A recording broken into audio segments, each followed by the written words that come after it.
This is the X-Zone Broadcast Network, broadcasting worldwide on broadcast affiliates and satellite program providers, including CNN Broadcast Network, Sirius Satellite Network, Star Media, Good News Radio Network, Angel Broadcast Network, Wiki Broadcast Network, and WPBN TV. For more information on the X-Zone Broadcast Network, visit us at www.xzbn.net.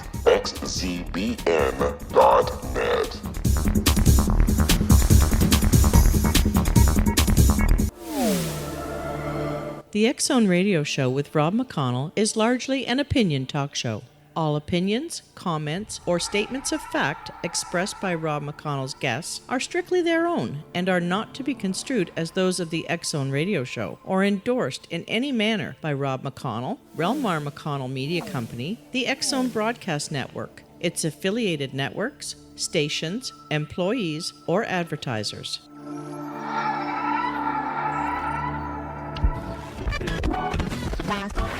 All Hit Radio.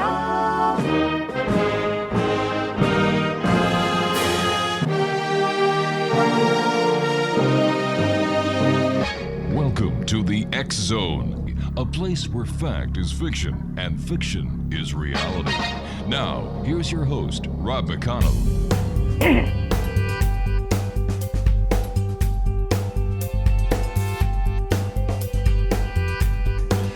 Welcome back, everyone. This is the X-Zone. I am Rob McConnell. And if you're just joining us now on your local radio station or your local satellite provider, welcome. After all, this is a place where people dare to believe and dare to be heard. It's a place where fact is fiction and fiction is reality, Monday through Friday from 10 p.m. Eastern until 2 a.m. Eastern on the Talkstar Radio Network, the X-Zone Broadcast Network, the Mutual Broadcast Network, and across Europe on Radio X. If you'd like to check us out online, xzoneradiotv.com, on all social media sites, X-Zone Radio TV. And if you'd like to find out what great programming we have for you, 7/24, 365, with our compliments, check us out at www.xzbn.net. My guest this hour, X-Zone Nation, is a young lady by the name of Deborah Blake, and she is an author. She has written a book for the busy witch of today's society entitled Everyday Witchcraft. It's all about creating a spiritual practice in just, listen to this, a few minutes every week.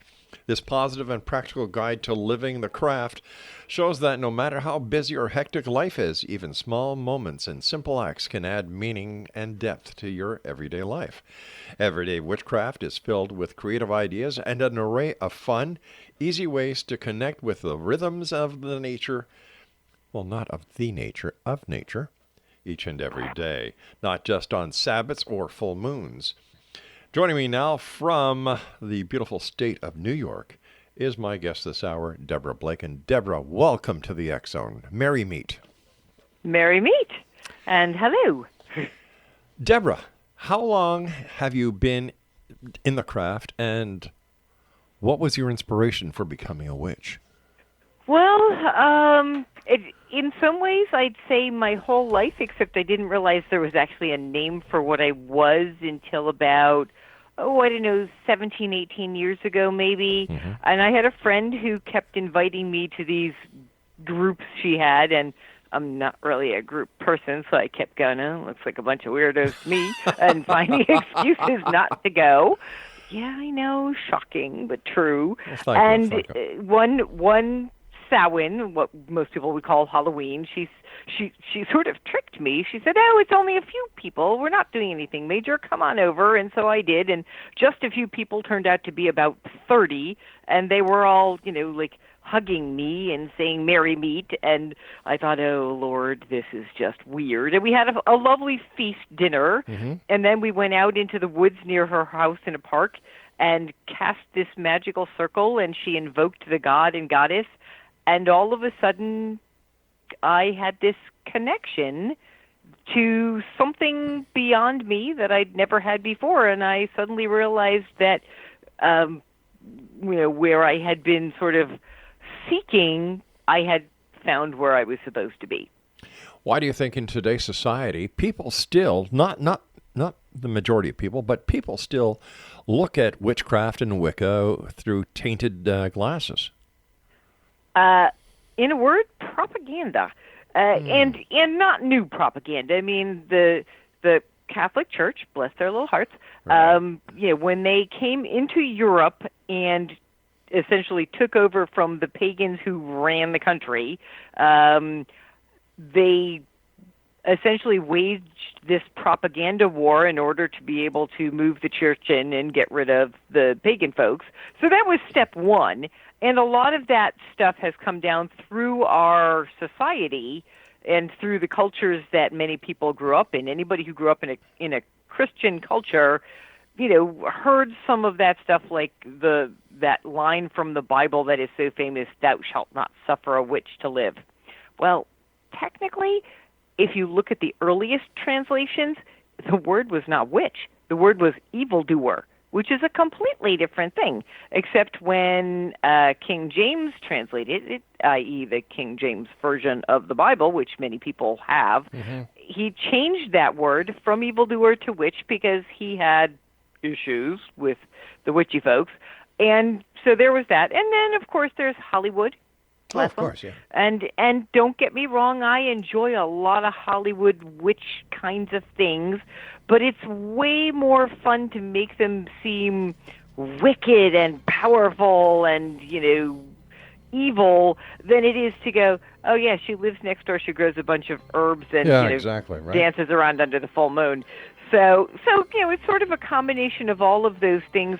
And the fact that people just don't know any better. All right, stand by. We've got to take our first break. X-Zone Nation, my guest this hour is Deborah Blake. Her website is www.deborahblakeauthor.com. This is the X-Zone. I am Rob McConnell. Don't go away.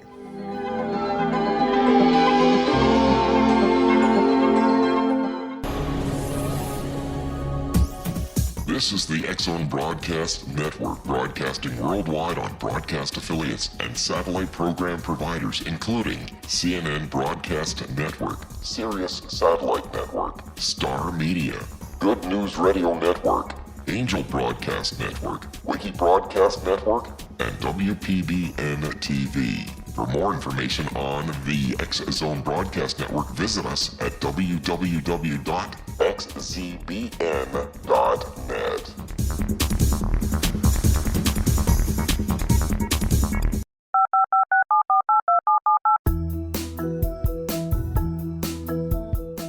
Did you know that when you're on the road with limited data or Wi-Fi, you can still listen to the X-Zone Radio Show with Rob McConnell, The Science of Magic with Gwilda Wiyaka, X-1, Dimension X, Space Patrol, and every minute of the X-Zone Broadcast Network by calling 213-401-0080, courtesy of Audio Now.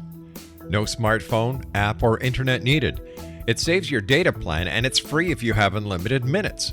Call 213-401-0080 to listen on any phone, anytime, anywhere. Remember 213-401-0080 for the best of the paranormal, parapsychology, and sci-fi radio programming anywhere, 24/7, 365.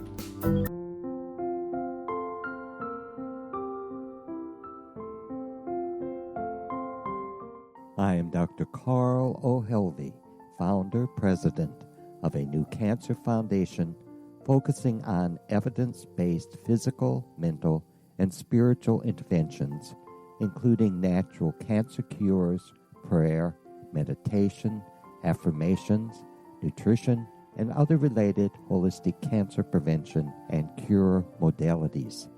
These are used in cancer education, research, and financing care.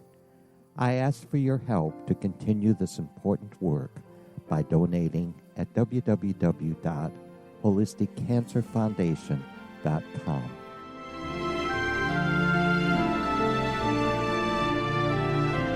Hello, I'm Pete Marsh. With my daughter Justina, we will be presenting the new radio show, Too Good to Be True. If something seems too good to be true, it usually is. But with the help of Justina's amazing gifts, we're going to gain insight into questions that don't yet have complete answers.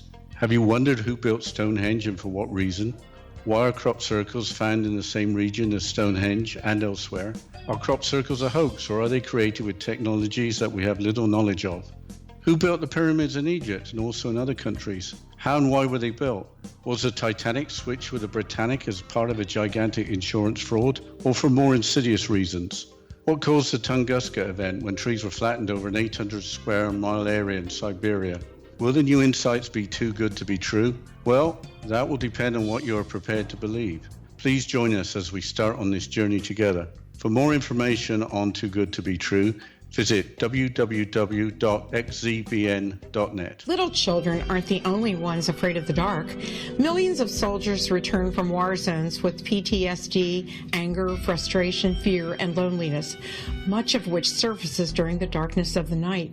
You have the chance to change the lives of these American heroes. Songs and Stories for Soldiers.us provides free MP3 players for these men and women. With a list of 3 million songs in 16 different styles, 100,000 audiobooks, and 30,000 old-time radio programs, every veteran can find something to soothe and comfort them at no cost. All our players contain an 8-hour audio program designed to help veterans fall asleep. With 1,500 plus vets now participating, it's our goal to deliver 10,000 audio players this year. Go to our website at songsandstoriesforsoldiers.us. Help us help a veteran make it through the night.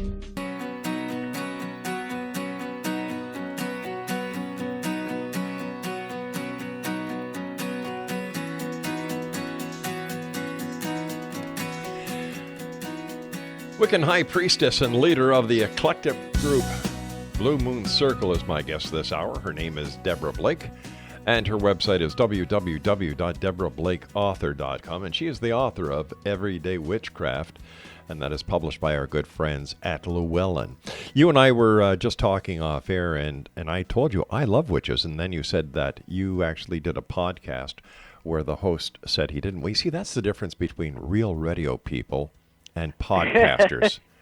You know, we know what the real story is. One of those things. I could not understand why these folks had invited me onto their show when the guy, literally at the very end of the hour, and they'd ask some crazy questions and some reasonable questions, and I tried to keep an even keel and give them facts. And at the end, one of the two gentlemen who was interviewing me said, "I'm really scared of witches," and I bit my tongue and said, there's nothing to be scared of. But I wanted to say, but why did you invite me on your show, dude? Did you not get the memo that I was one? I would have. Really. See, I would have said, I'm completely harmless. If you think witches aren't real, I know why you're afraid, because tomorrow morning when you wake up in that pond behind your house. No, well, I don't know if he was genuinely afraid, which, all I could think was, then why have one on your show? And what is it you really thought I was going to do? Honestly, I know a lot of witches, needless to say, and I don't know any of them who do, like, bad, evil, mean, dark magic stuff. I do know a couple who will use their powers if they feel there is some real wrong, and mind you, this is not how I go about it, but there are folks like Z Budapest, who is a very famous witch, and she and a bunch of people that she works with hex rapists, and to me that's the slippery slope on that rule of harm none. Obviously, the people you're looking at have harmed somebody. Well, exactly. But what about the rule that says do unto others? Well, that's do unto others as you would have them do unto you. Right. Is the rest of it? Right. You want somebody to hex you? You probably don't. So, No. But what I'm saying is if they're hexing rapists, just by their very act, they are giving permission to have that, since they have caused danger and harm to others. And that's what the folks who do that sort of thing, that kind of sort of hexing the bad folks. Yeah. They that's sort of their thinking. And I don't necessarily disagree with it. I think you have to be very careful. It's a slippery slope. Yep. Because what if they're innocent? I mean, in certain cases, you're pretty clear they're not.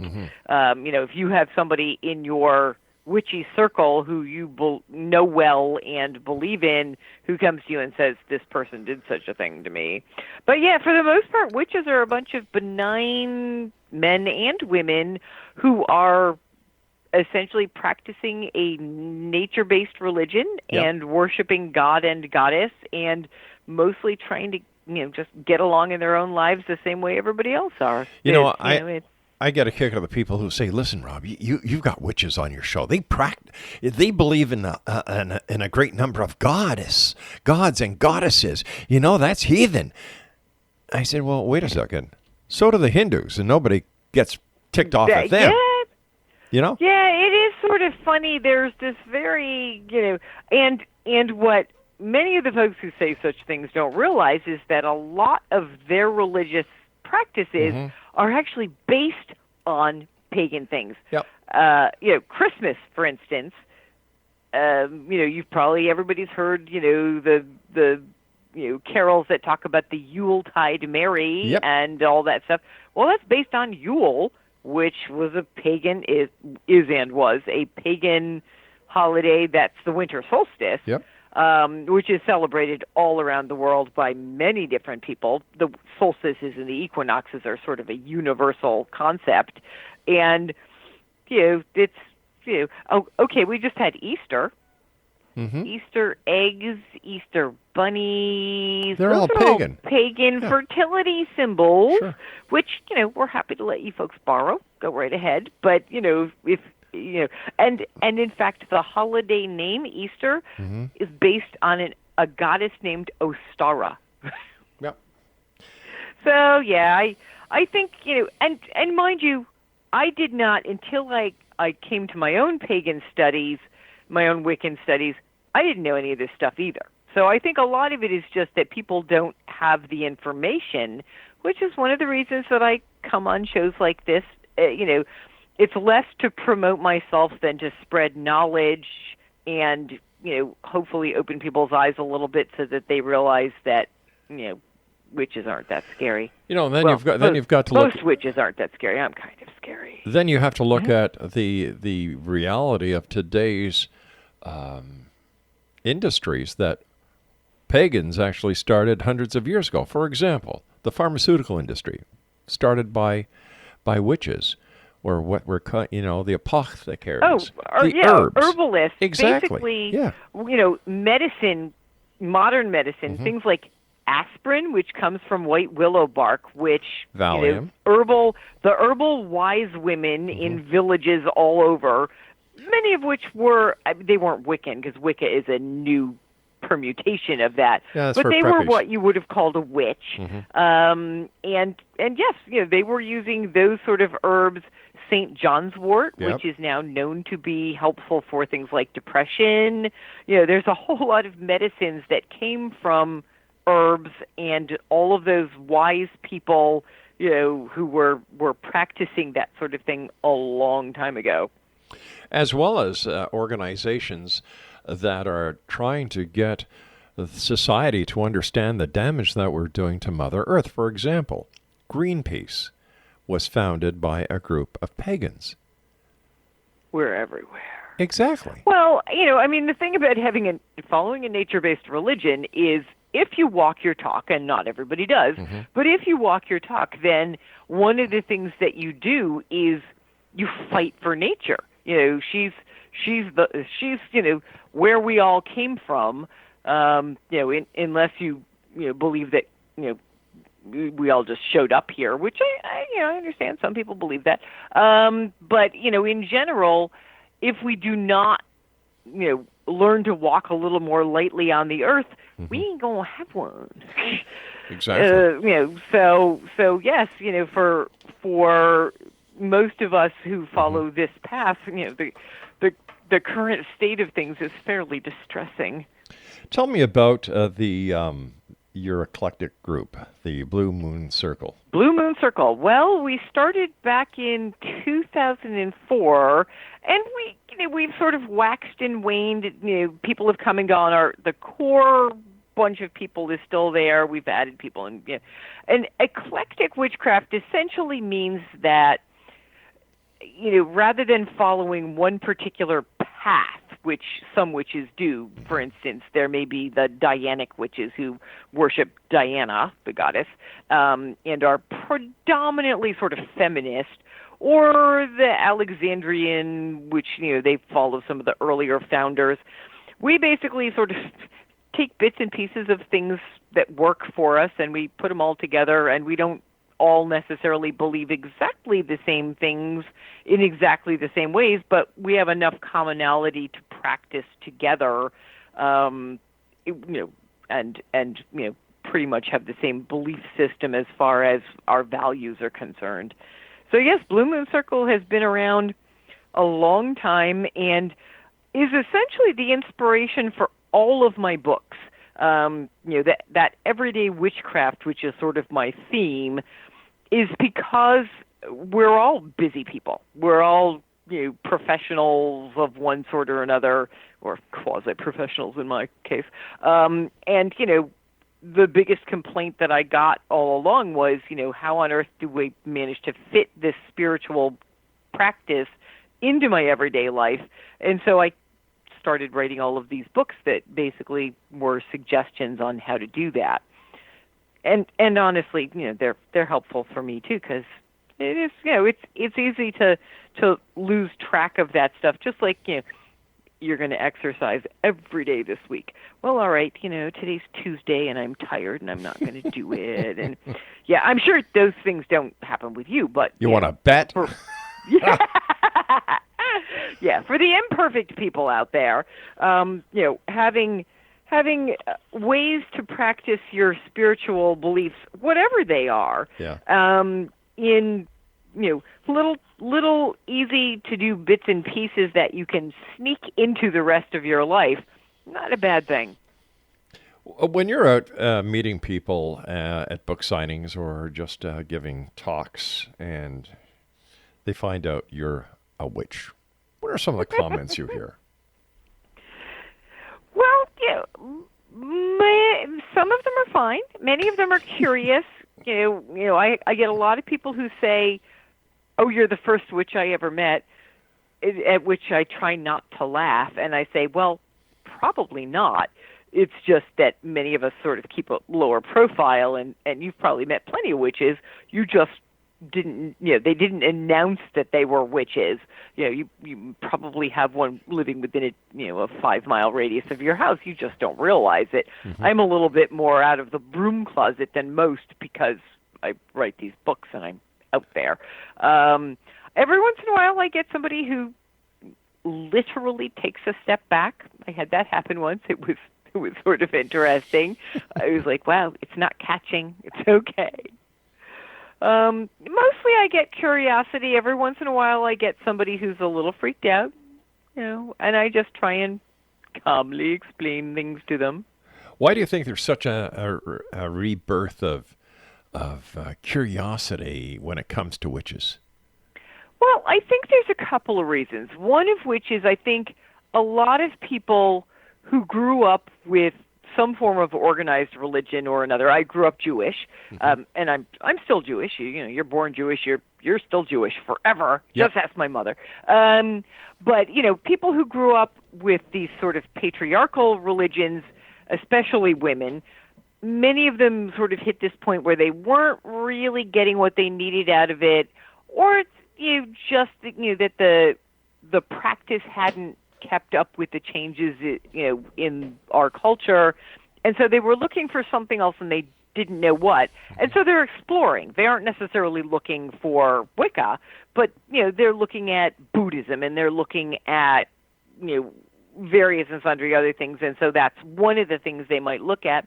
And of course, there are, more things on television and in movies. I mean, you've got, there was Charmed and programs like that.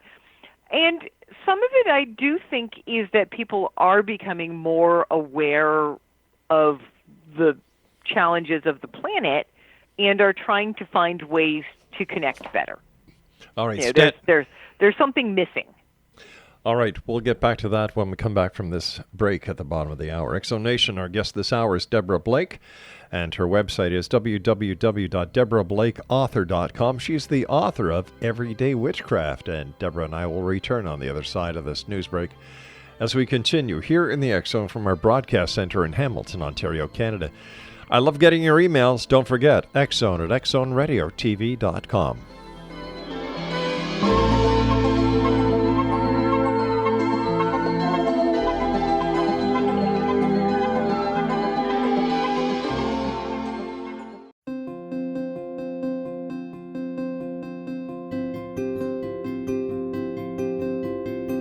Dreams are our personal gateways into infinite wisdom. Don't miss shamanic counselor and indigenously trained dream decoder Sandra Corcoran's inspiring book, Shamanic Awakening Between the Dark and the Daylight. This remarkable work chronicles Sandra's 35 years of experience with diverse wisdom keepers and her initiations throughout the Americas and across the British Isles, Turkey, Greece, and Egypt. Sandy's knowledge of symbology, psychology, and myth influence her dream blog and workshops. Sandy offers private tarot readings, international journeys, a meditative CD, as well as her book, Shamanic Awakening, to encourage you as you navigate this earth walk, creating a deeper connection to yourself and all that is. Find this and more at Sandy's website, starwalkervisions.com.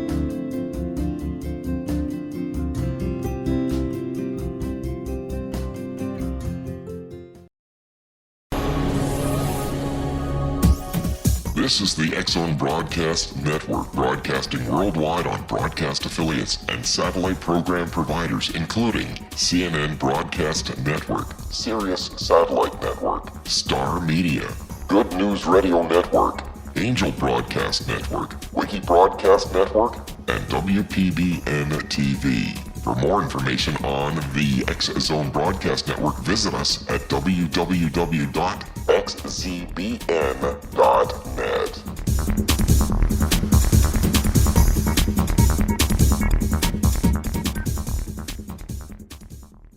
How would you like to be able to read other people's minds? Well, the next best thing is here. When you know how to read a person's name, you know how the person thinks, feels, and behaves. Each letter in our name holds a key to unlock our true essence. Our name contains both our gifts and challenges in this lifetime. Mnemology science discovers personality secrets hidden in the placement of the letters of our names, including the first and last impression people remember about us. Sharon shows us how to interpret the arrangement of letters as outlined in her book, Know the Name, Know the Person. Sharon Lynn Wyeth created mnemology science after 18 years of research and testing her theories, and has supported thousands of people around the world in understanding themselves and others better. You'll enjoy Sharon's unique teachings as she shares her system to learn the gifts behind your given birth name. Even if you don't like your birth name, there are jewels in this book. If you're thinking of changing your name, ready to name your child, or wanting to get along better with others, this is the book for you. If you'd like to improve your relationships and change your life for the better, get the book today, Know the Name, Know the Person, or visit www.knowthename.com. That's www.knowthename.com.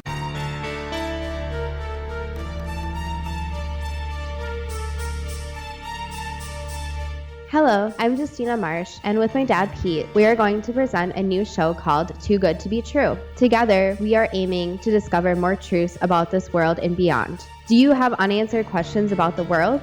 Do you ever wonder about aliens, conspiracy theories, or the universe? There are many shows discussing subjects such as pyramids or UFOs, but we want to relay this information based on our own research, including from spiritual means. Hopefully, listeners will be helped with their own beliefs and will appreciate the psychic insights that add to the previous research and information. We both look forward to sharing this insight and beginning this journey with our listeners. Visit xzbn.net for more information about when to listen.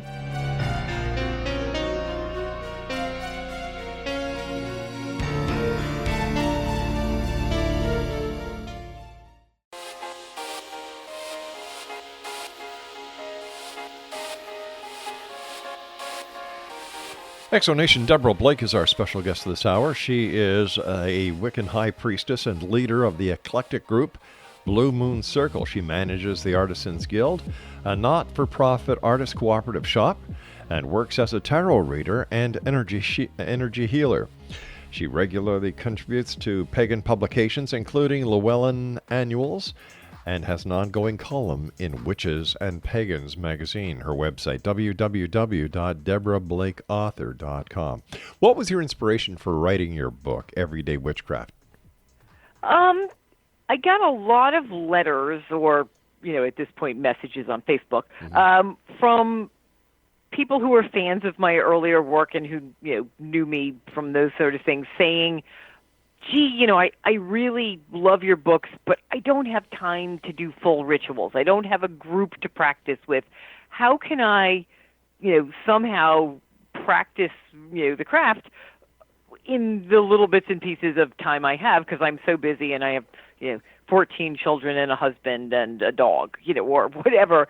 And I had written a book back in, I think it was 2009, called The Goddesses in the Details, which is far and away the most popular book I've ever had out, and in fact, my personal favorite. And it was talking about how to integrate your spiritual life with your everyday life.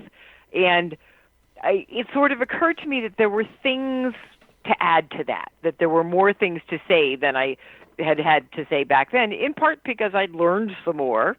I had figured out some more stuff as I had gone along in my own path, and in part because I'd gotten all of these sort of questions and requests from my beloved readers, who are the best people in the world. And so I came up with, sort of The Goddesses in the Details Part 2, which was Everyday Witchcraft, which is basically trying to answer those questions on how you make a little bit of space to walk your talk while still, getting dinner on the table and helping your kids with their homework. Besides writing a book, you also have the Everyday Witch Tarot deck. Tell me about that. It was very exciting. Llewellyn, they love me. So a couple of years ago, Wait a second. Hold on here. Hold on here. I have to ask you, how can anyone not love you? Okay, you got a point there. I know. I just wanted to set the record straight. Some of the artists that are in the shop I run might not love me because I'm yell at them if they do things. All right, I don't yell at them. I scold them mildly. I gently correct their. No, I don't know that there's anyone out there who doesn't. See? Yeah, well, there are probably people who don't love me. There are undoubtedly people who sort of look at me and go, she's not my cup of tea. And yes, that is an odd concept. I understand. I know. It's well, mind-boggling. But, it's not everybody likes everybody. I do. So, well, and I like most people. Yeah. You have to really work at it to get on my list of. Not to say that there aren't people who aren't on my list. We're not going to get into politics here because that would just be bad. But it I would am be coming fun to live with you in Canada. No I'm problem. just saying. No problem. You're just across the lake anyway. Yeah. Well, and I have been in Ontario. I haven't been recently, but it's lovely in Ontario. Really, really lovely in Ontario. I used to go visit a place in the Rideau Lake system.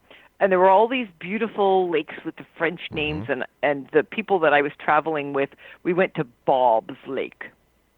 That's right. All those beautiful French names, we ended up at Bob's Lake. But it was a lovely lake. So the Everyday Witch Tarot, basically, I got this email saying, hey, how would you like to write a tarot deck for us? And my first thought was, oh, my God, I'm too busy, because I'm now also doing novels, and they're sort of eating my life. And then I thought about it, and I thought, I would have my own tarot deck. How cool is that? I can't say no. And so, what they wanted was something along the lines of what I write in my books, which is practical, everyday, accessible, real life stuff, but with a little bit of whimsy. Something that was both serious enough to deal with the serious issues that those of us who take tarot, earnestly do, but also a little bit more lighthearted. I mean, I do read tarot professionally. I've been doing it for a very long time, and I always try and sort of put the best possible spin on things and remind people that, are worried about getting a bad tarot reading, that nothing is written in stone, and that a lot of times if something sort of scary comes up in the tarot, it's to give you guidance on maybe how to avoid the scary. Mm-hmm. And so, they said, write the book for us that goes with the tarot deck and design the deck. It was a huge project, 2 years in the making, pretty much. Goodness. I had to basically, there's 78 cards, and for each one, I had to write for the illustrator a description of how I wanted the card to look, and then come up with, the blurb that would go with it. And I was very fortunate in that they found me the most amazing illustrator. Her name is Elizabeth Alba, and I believe that's just elizabethalba.com if people want to go look for her. And she just did the best illustrations. So much fun. We have lots of cats in the deck because I'm a cat person. It is not required for witches, but it doesn't hurt. Well, you know what? I've been doing this show for 26 years now, and I've had many witches on, and not one witch did not own a cat. Or was owned by a cat. That's more like it, yeah. Yeah, I'm down to 3, which from 5 a few years ago. I only have 3 cats, and Magic the Cat, Queen of the Universe, that's her full title, and she would prefer that you use it, has actually co-written a number of my books with me, especially some of the earlier ones like the Everyday Witch A to Z book. You can actually see she's got her own little bits and pieces, magic, advice kind of things, and she's still bossing me around. She really is the boss queen. of me. But yeah, so we've got lots of fun cats in the deck and sort of classic fairy tale images, but also, more updated things like, Elizabeth wrote an email to me at one point and said, would you mind if I put striped stockings on some of the witches, sort of a la the Wizard of Oz? Yes. And I said, no, that's great, go for it. And so, we came up with this deck, and, so far it has been very well received. It just came out the very end of December, and it's really cool because it comes in this great decorative box that's got like a magnetic clasp on it. Ooh. And the book that comes with it is actually in full color. It was the first one Llewellyn ever did with a book that has everything in color. Usually the deck itself is color and the book is black and white, and people really loved that. And then, you've got the deck too, and it's really, I don't know. I admit I'm a tiny bit prejudiced, but I'm very pleased with the way it turned out. How long would it take someone who's never used a tarot deck before to learn how to do tarot card readings using your deck? 10 minutes. Wow. Well, one of the things I did when I wrote the book was I put some very simple instructions for those who had not had any experience with it. And then, of course, there's some more complicated things for people who have had more experience. But I started with the very basics, 3-card layouts, how to do it, answered a bunch of simple questions like, what happens if you get a scary card or, things like that.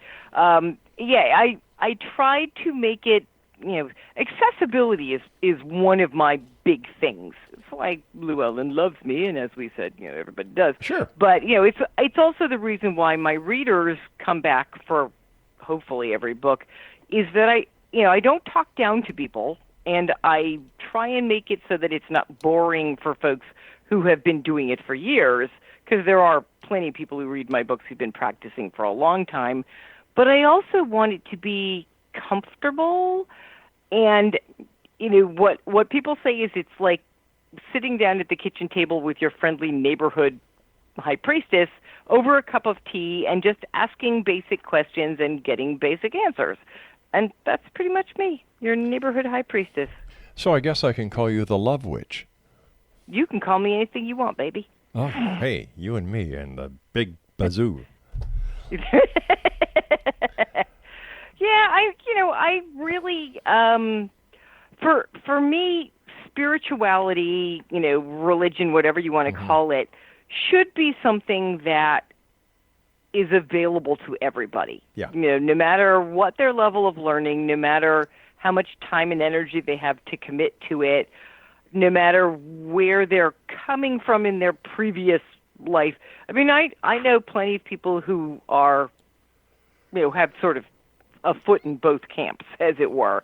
That they still have their Christian or Jewish beliefs, but they also want to be more involved with this nature-based religion. And, I don't think there's any wrong way to do it as long as you're not hurting anybody or hurting yourself. That's, and it harm none, do as you will is the number one sort of, the Wiccan rule, the Wiccan read.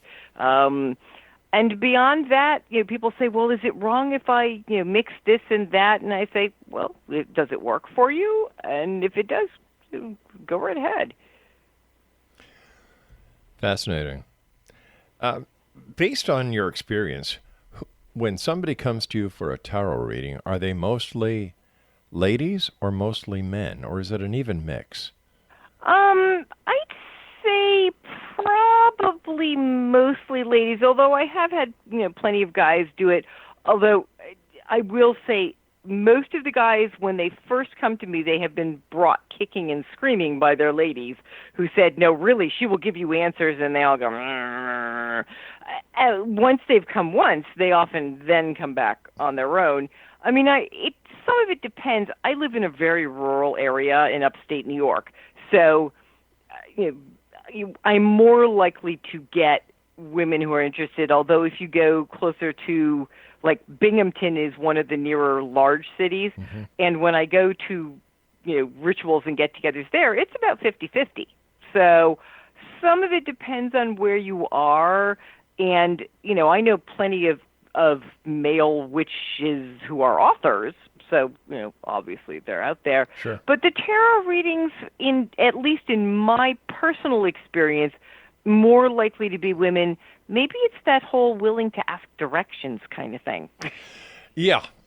I can... men don't want to say, I don't know the answers. Women are much more likely, I think, and just a very wide generalization, please do not email me about this, what you said. But, I think women are sometimes more open to asking for help than some men, not all men. I agree with you 100%. And we've got to go for our final break, but I'd just like to say one thing. That's why men invented the GPS system for cars. Exonation. So they didn't have to ask. Or they didn't have to be nagged for not knowing. Exonation, our guest this hour is Deborah Blake. Her website, deborahblakeauthor.com. And when we come back, we're going to be talking to Deborah about a book she wrote entitled The Veiled Menace. This is the X-Zone. I am Rob McConnell, and we're coming to you from our broadcast center in Hamilton, Ontario, Canada. Don't go away.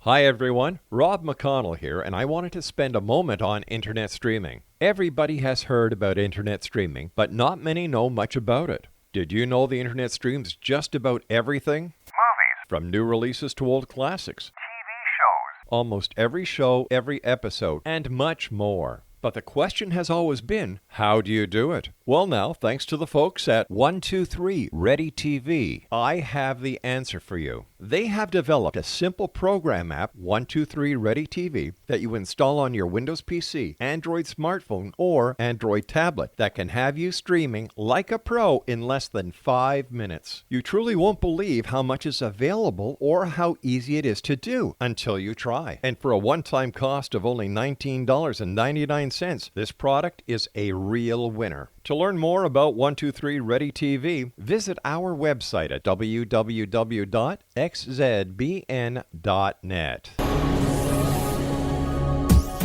This is the X-Zone Broadcast Network, broadcasting worldwide on broadcast affiliates and satellite program providers, including CNN Broadcast Network, Sirius Satellite Network, Star Media, Good News Radio Network, Angel Broadcast Network, Wiki Broadcast Network, and WPBN TV. For more information on the X-Zone Broadcast Network, visit us at www.xzbn.net.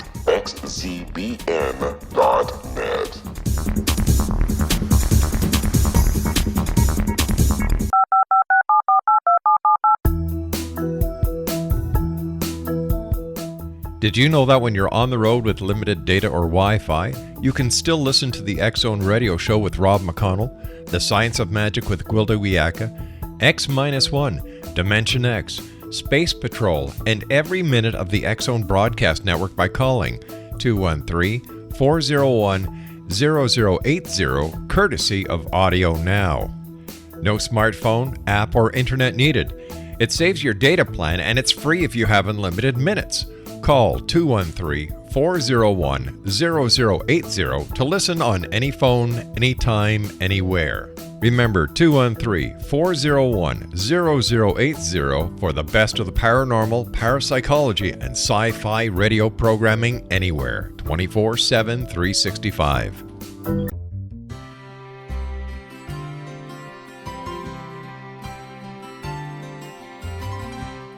True healing must address 4 levels: physical, emotional, mental, and spiritual, for us to live joyful and productive lives. We tend to treat 3 of the 4, leaving the spiritual languishing. If you're tired of the same dysfunctional patterns cropping up in your life, Soul Balancing is for you. Trixie Phelps, owner and founder of Soul Balancing, is a naturally gifted energy healer trained in numerous esoteric forms, including shamanism. Trixie has created a powerful modality that safely and effectively clears your energetic field. A Soul Balancing session can remove interference, heal trauma, and restore your hope. Contact Trixie for a life-changing long-distance session today, www.soulbalancing.world.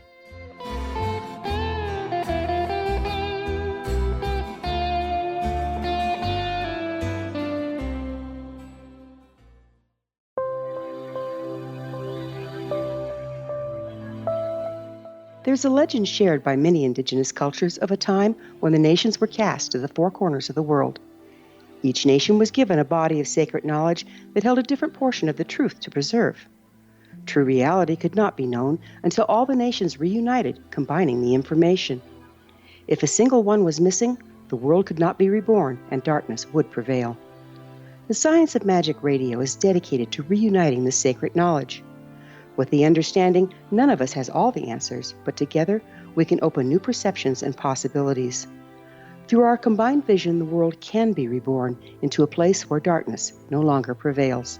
Join me, Gwilda Wiyaka, and the Science of Magic daily on the X-Zone Broadcast Network, xzbn.net, or visit us at thescienceofmagic.net.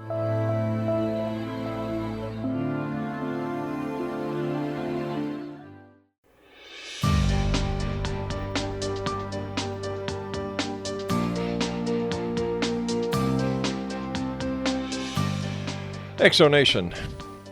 My guest this hour, the Love Witch herself. The lady who has broken so many hearts while doing tarot card readings. She has created her own tarot deck, and there's a new one coming out on Valentine's Day called I Will Make Your Heart Whole Again. You just make this crap up. People are going to go out looking for that, and they're like, wait, why isn't my heart whole again? What did that deck do? Yeah, if I had any idea how to do that, I'd be a much wealthier witch. Let's put it that way. Well, hey, listen. You and I will talk off air one day. We can compare heartbreak. Okay. I haven't had one. I'm happily married. We have 6 children, 10 grandchildren. So 6 children? Yep. 6. That beats my 3 cats, hands down. Yeah. That's well, all our children have left the nest, and it is just me. I only have one, and she's out in California doing her thing, and doing it well. Well, she's also a witch, so there you go. Yeah, we just have 3 little girls here now. The one is a Shih Tzu, another is a Lhasa Apso, and the other is a Shih Tzu. So there's a lot of Sus and Shoes and yeah. Basically, they're all smaller than my big cat, is what you're saying. Yeah, exactly. Yeah. And you know what? I feel very comfortable. I'm 6'5". I come in at 260 pounds, and I feel very comfortable walking around my neighborhood, walking these little dogs. Well, that's good, and I feel very comfortable being owned by cats because that is sort of intrinsic to my main career. Between the witchcraft and the writing, I'm pretty sure there had to be some sort of cat supervising me somewhere. Speaking about writing, your latest book, Veiled Menace. Tell us about that. Well, it came out on Tuesday, so it's brand spanking new. Yes, besides having the nonfiction books about witchcraft from Llewellyn, which I think I now have 10, and the 11th one will be out in the October. October 8th will be a year and a day of everyday witchcraft, which is sort of a 365-day book kind of thing. But I also write fiction books through Berkeley, Penguin Berkeley, which shockingly enough have witches in them. I don't know how that happened. It's a mystery. Just a wild coincidence. And yes, the Veiled Menace is the second book in the Veiled Magic series, which is about a witch cop in a world mostly like ours, maybe slightly a few years ahead, where witches have come out of the broom closet. They're actually a separate race entirely. There's a few different races. No vampires, I promise. And this particular character, Donata, her skill is she's what they call a witness retrieval specialist, which basically means she talks to dead people, the dead victims of crimes. Could you imagine, if somebody was murdered and you could actually talk to the victim? That's what she does, except, of course, she gets into all sorts of trouble because what fun would a novel be if there wasn't all sorts of trouble? And I also have another series based on the Baba Yagas, who are Russian fairy tale witches, except, of course, I've updated them so they're sort of cool and kick-ass. And the first book in that series was Wickedly Dangerous, and there's 3 of those now and a couple of spin-offs. So, yeah, I'm a busy little witch. And all that stuff is, on my website, which, thank you very much for telling everybody where it is. So if people who are curious about my nonfiction get even more curious about the fiction, they can go, find out about it or, look on Amazon. And once again, Exonation, the website is www.deborahblakeauthor.com.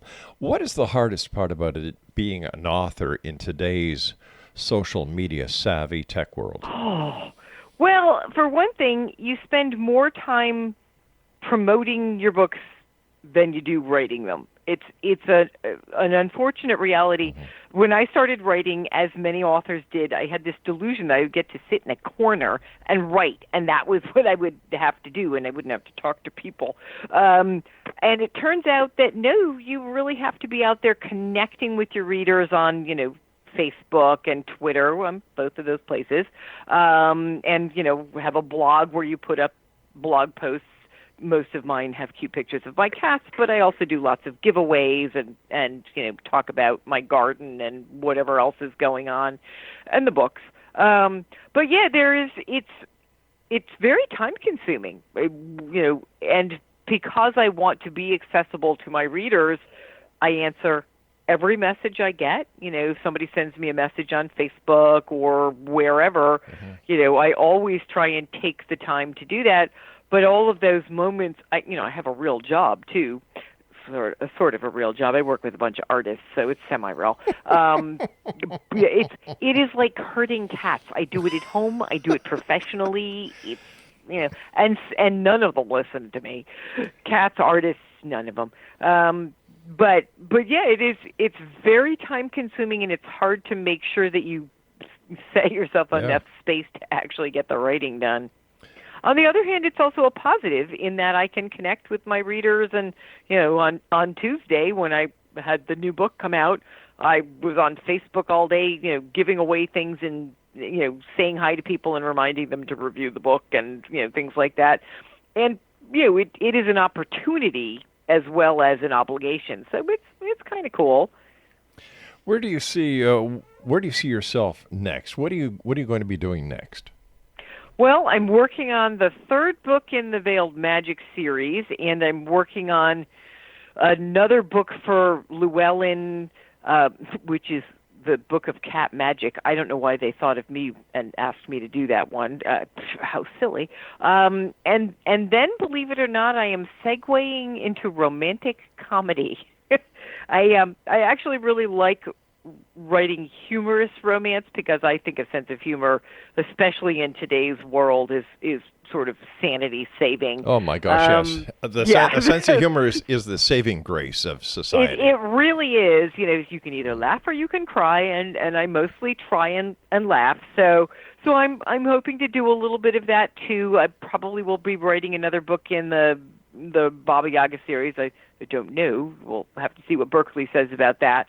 And, mostly just sort of, hopefully entertaining people and educating people and being generally amusing and adorable. The usual. Do you do your tarot readings online for people? I haven't. I mostly do them, in person for people in town. I've had some people ask for long distance ones. I've done a few phone readings and they've worked, which sort of shocked me. And I've thought about doing the Skype kind of thing, except Skype is so unreliable. I'd hate to be in the middle of a reading and then have it do its little, whoops, never mind. And of course, there's the time issue. Day job, writing is pretty much full time. I also make jewelry, which I sell at the shop that I run. And, I have to feed the cats, tend to the cats' every needs. And I have a 130-year-old farmhouse, which I'm always having to shore up in one place or another. So I don't do the tarot readings as much as I did, but it is, it's a gift that I was given. So, if people really need me, I try and be there and do it. Has there ever been a time when you've done a tarot card reading that you've done your card spread and you look at it and you say, oh my God, I can't tell the person this? I've only really had one reading that had horrible news, and I'm also a psychic. It sort of comes with the territory, and I was pretty sure she already knew. And in fact, when I said somebody close to you is going to die, she said, yeah, I thought so. I had a feeling my father was ill, whatever it was. I have had a few times where I've had things. There was one instance where I was pretty sure there was a woman who was being abused, and I couldn't come right out and say that was what the card said. Right. But I said to her, the cards are saying you need to get out of this relationship. And I did, in fact, have to tell her that the cards were pretty clear that something horrible was going to happen if she didn't get out. And I don't, she didn't come back. I have no idea if she took my advice or not. You can't make people do things. It doesn't, thankfully, happen very often. And I wouldn't not tell them, because what I believe is that if people come to me for a reading, it's because they're ready to hear whatever it is I have to say. That, if the universe has sent them to me, it's because they're finally in that place where they're ready to accept whatever it is they're being told. I've never had anybody say, oh my God, I can't believe that this is coming out of left field. What I get 90% of the time, maybe 95% of the time, is I was pretty sure about that before I got here, or I had a feeling, or I was worried about that, or I've been thinking about it and thinking about it and thinking about that. And the tarot reading reinforces for them what they knew already, whether they knew it on a conscious level or an unconscious level. It doesn't give them information they didn't know. It gives them, sort of validation. Yes, exactly. Validation of the fact that they knew that they needed to make this different choice, or they knew that the path they were on wasn't working for them, or they knew that the job they really wanted to accept but were sort of afraid to do it was the right one. It's really a wonderful blessing to be able to see people time after time after time say, oh, this is great. This tells me that what I thought I knew, I really did know. Deborah, I hate to do this, but we're out of time for tonight. We'd love to have you back on in the future. Thank you very much for joining us. Continued success. My love to your cats. And and my love to your gang as well, the little ones. You take care of yourself. Great talking to you. And like I said, we look forward to the next time you join us back here in the X-Zone. X-Zone Nation, Deborah Blake has been my guest. DeborahBlakeAuthor.com. And I'd like to thank the people for Llewellyn for helping make this interview possible. We'll be back on the other side. Don't go away.